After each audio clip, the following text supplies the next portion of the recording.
Olá, povo de Deus, domingo da Páscoa, 4 de abril de 2021. Nossa reflexão de hoje é a partir de Atos 10, 34, depois 37, 43, Colossenses 3, de 1 a 4 e de João 20, de 1 a 9.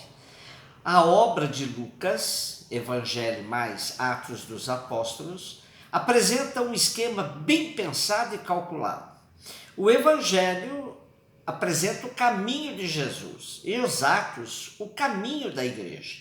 E este caminho será marcado por um processo de expansão, de abertura ao mundo pagão, rompendo com as fronteiras, revelando que a palavra não pode ficar presa. Assim, todos terão acesso à palavra que conduz à salvação. O capítulo 10 dos Atos apresenta um momento-chave nessa abertura, pois temos o centurião Cornélio, que tem uma visão no momento em que orava para que se encontrasse com Pedro. E Pedro, por sua vez, também durante uma oração, teve uma visão que mais tarde será mais bem compreendida. Na sua visão, desce um lençol do céu com animais variados, e uma voz lhe diz: coma. Pedro reage dizendo que não comerá coisas impuras, e a voz insiste, dizendo-lhe: não chame de impuro o que Deus fez puro. Essa visão se esclarece quando Pedro está em casa de Cornélio. E aí se entende o discurso de Pedro que ouvimos no trecho de hoje. Trata-se de um querigma, isto é, o anúncio do núcleo da fé primitiva, fé cristã, vida, paixão, morte e ressurreição de Jesus. E a ressurreição não é um fato isolado, mas profundamente conectado com a vida e prática libertadora de Jesus junto aos pobres e enfermos. Colossenses 3, de 1 a 4, uma leitura fundamentalista ou desapercebida, pode dar a impressão de que o autor da carta aos Colossenses desprezasse as realidades terrestres, pois encontramos aqui a exortação para que se busque as coisas do alto. Buscar as coisas do alto significa descobrir a vida nova revelada por Jesus Cristo. O cristão já participa da vida que Jesus vive no mistério de Deus. Essa participação deve crescer e concretizar-se cada vez mais na história. Quando Jesus estiver plenamente manifesto através do testemunho dos cristãos, então essa participação também se tornará completamente manifesta. Estes, conhecendo a vida de Cristo, serão capazes de discernir e criticar tudo que não conduz à plena realização humana. João 20, de 1 a 9. O texto de hoje pode nos levar a duas posturas. Uma negativa: Jesus não está morto. Outra positiva: Jesus está vivo. Somos chamados a afirmar muito mais essa segunda, ou seja, a testemunhar que Jesus está verdadeiramente vivo e no meio de nós. A ressurreição não é mera especulação teórica, mas sim realidade que se testemunha com a vida. São nossos gestos e atitudes que dão prova de que Jesus está vivo no meio de nós. Ou, pelo contrário, nossa vida pode demonstrar na prática a força da morte e da destruição.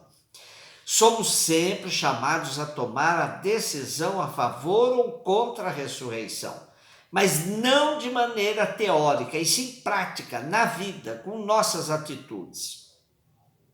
O texto de hoje, segundo João, é um poema de amor, pois Madalena é essa figura cheia de ternura, capaz de amar gratuitamente.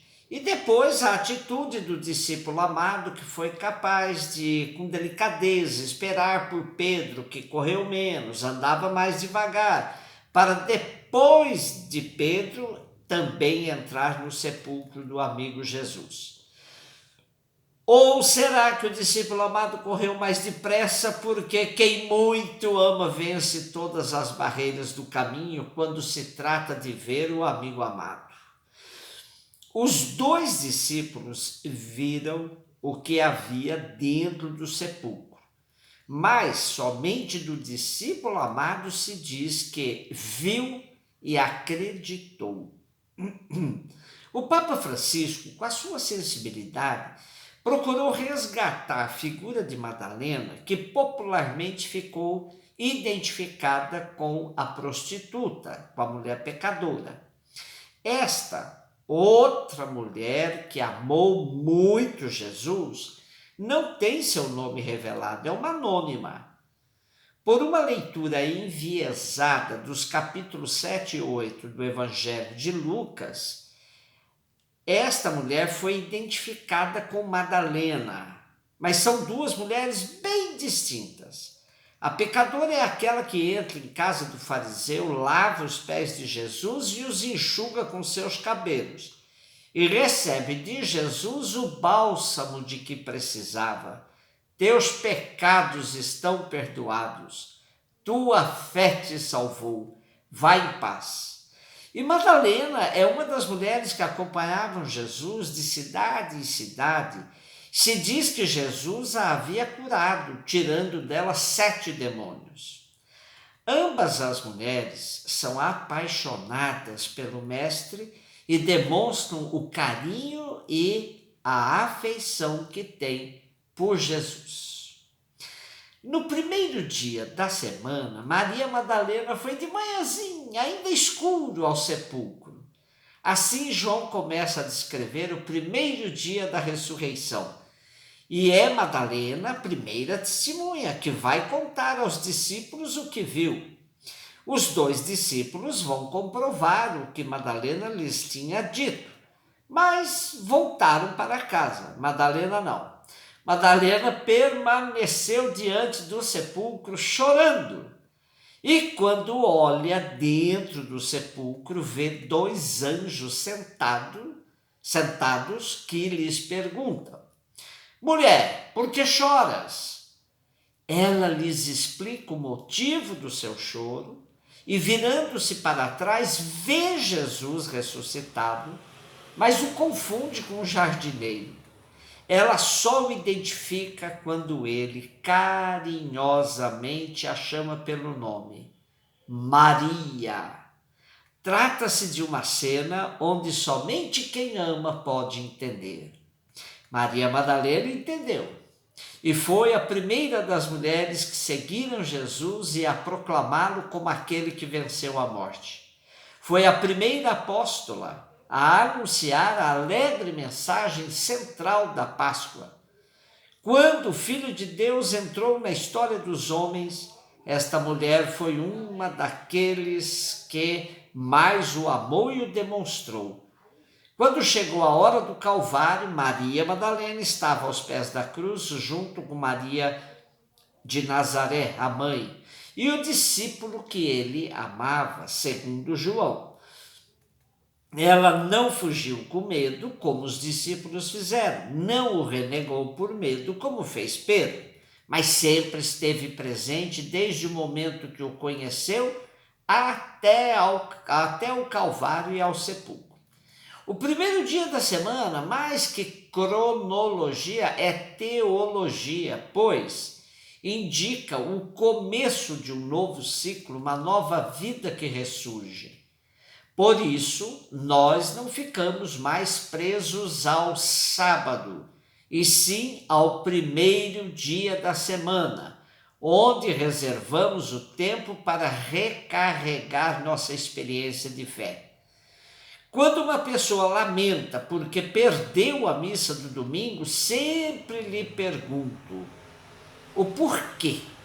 E muitas vezes essas pessoas viveram o domingo todo voltado para fazer o bem, para o amor, para facilitar a vida de outras pessoas. Consagrar o dia do Senhor é muito mais que cumprir um mandamento. Imagine nesses tempos de pandemia, uma dessas pessoas que estão aí nos hospitais, na linha de frente do cuidado de irmãos e irmãs, tentando salvar vidas.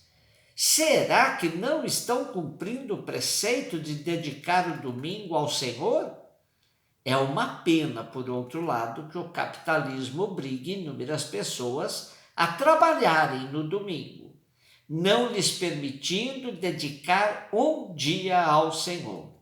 Precisamos resgatar o domingo como o dia da Páscoa semanal, para que possamos, em todos os domingos, fazer memória das diversas manifestações da Páscoa no nosso dia a dia. Que a força do ressuscitado, da ressurreição, seja a nossa força. Um beijo no seu coração.